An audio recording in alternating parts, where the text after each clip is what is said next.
GD 26 here, just do tips and Pearson hobbies. And we have the Umarex SA-10. And it has a muzzle thread here. It's a fine muzzle thread. We've got a TKO muzzle moderator or silencer. And there's thread on the end.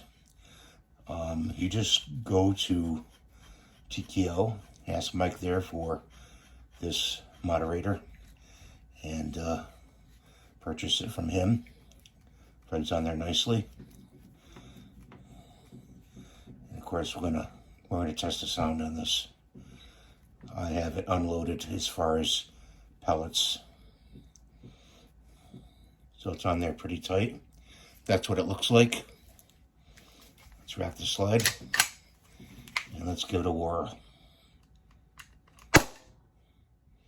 Not too bad. You've got the action going back.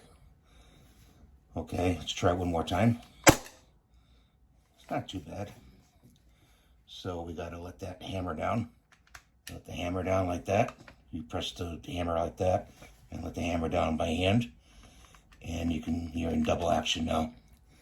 So that's what I want to show you today. The TKO moderator for the SA-10. Available at TKO and TKO.com. Thanks for watching. I appreciate your support. And give me the thumbs up if you like the video. If you have any questions, let me know. And I'm going to post the link to his site in the comments below. Take care now and be safe.